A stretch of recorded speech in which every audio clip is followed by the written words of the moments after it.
মানুষজন, ভারতবর্ষের প্রান্তিক মানুষজন, নিম্ন শ্রেণীর মানুষজন সমবেত হয়ে ইংরেজ অপশাসনের বিরুদ্ধে, ধর্মীয় আগ্রাসনের বিরুদ্ধে, ইংরেজের শাসন অন্যায় অত্যাচারের বিরুদ্ধে রুখে দাঁড়ানোর জন্য শপথ নিয়েছিলেন।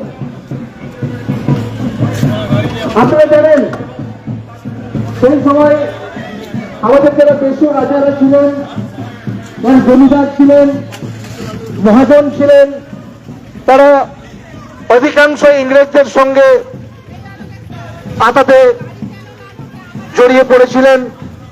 ইংরেজদের সঙ্গে তাদের সখ্যতা তৈরি হয়েছিল, ইংরেজদের সঙ্গে তারা ব্যবসা বাণিজ্য করেছেন, ইংরেজদের চাটুকারিতা করেছেন, ইংরেজদের দাসত্ব করেছেন।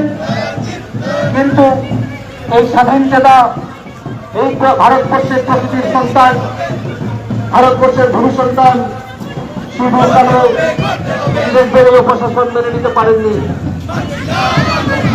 ইংরেজদের যে শাসন, যে অন্যায়, যে অত্যাচার শুরু করেছিল ভারতবাসীর উপর, বীর শিশুকারীরা সেটা মানতে চাননি, সেটা কখনোই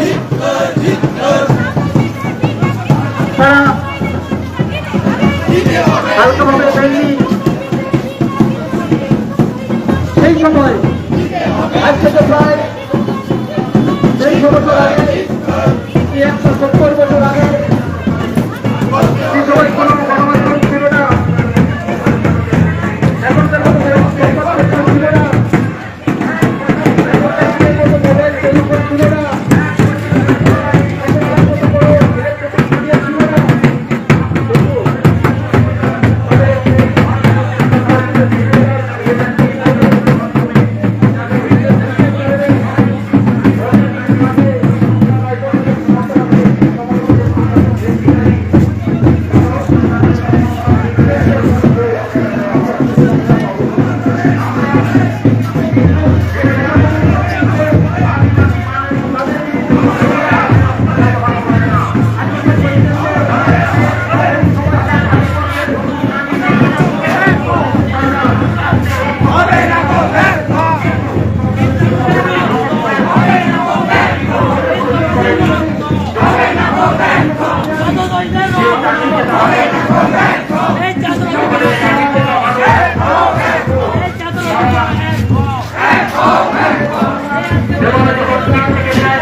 সামনে রেখে অর্থাৎ কাজী বল্লভকে নিয়ে তারা গোলা বারুদের বিরুদ্ধে বীরের মতন যুদ্ধ করেছিল, বীরের মতন লড়াই করেছিল।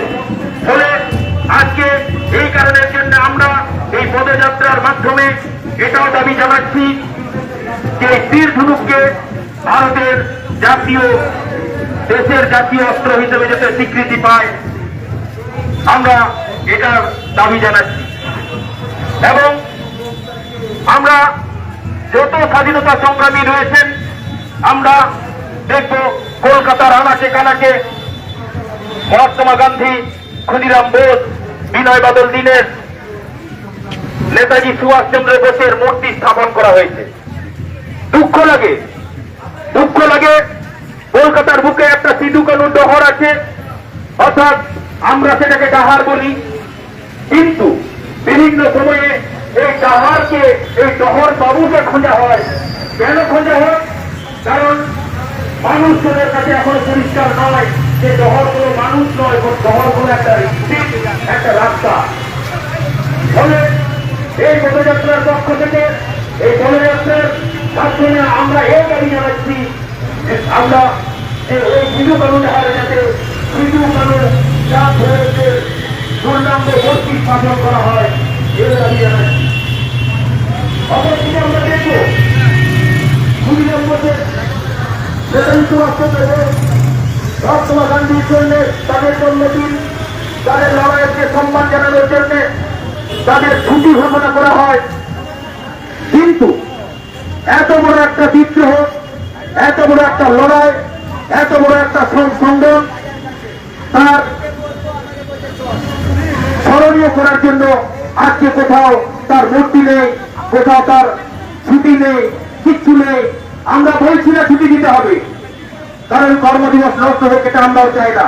কিন্তু এই সিধু কানু চাঁদ ভৈরবের লড়াই, সাঁওতাল বিদ্রোহের লড়াইকে প্রত্যেকটা শিশু সন্তানদের কাছে যাতে পৌঁছে দেওয়া যাক, তার জন্য আমরা সেকশনাল হলিডে আমরা চাইছি না। আমরা হয় পালনীয় হোক, অথবা প্রত্যেক মানুষ, পশ্চিমবঙ্গের প্রত্যেক মানুষ যাতে বুঝতে পারে অফিস কেন ছুটি আছে, স্কুল কেন ছুটি আছে, কলেজ কেন ছুটি আছে, ইউনিভার্সিটি কেন ছুটি আছে। এই ছুটির মাধ্যমে অন্তত পক্ষে তাদের কাছে যখন নোটিশ যায় যে 1855 সালের 30 জুনটিকে স্মরণীয় করার জন্য আজকে আমরা ছুটি ঘোষণা করেছি, শুধুমাত্র আদিবাসী মানুষজনদের জন্য নয়, এটা সকলের জন্য। অথবা এও আমরা দাবি করব যে হয় ছুটি ঘোষণা করতে হবে, নয় পালনীয় দিবস হিসেবে ঘোষণা করতে হবে। কারণ আমরা পরক্ষণে আমরা ভাবতে শুরু করছি এখন, তাহলে নেতাজি সুভাষচন্দ্র বোসের জন্য কি শুধুমাত্র বাঙালিদের জন্য ছুটি ঘোষণা করা হবে? মহাত্মা গান্ধীর জন্য কি আদিবাসীদেরকে বাদ দিয়ে দেওয়া হবে? কারণ এই অপচেষ্টা আমরা মানছি না। সেকশনাল হলিডে করে আমাদের আত্মসম্মানে আঘাত লেগেছে, ফলে এই সেকশনাল হলিডে আমরা মোটে মানছি না, মোটে মানব না। এবং আজকে স্বাভাবিক কারণে এই শান্তিপ্রিয় যে পদযাত্রা সংগঠিত হয়েছে কলকাতা বুকের আপাম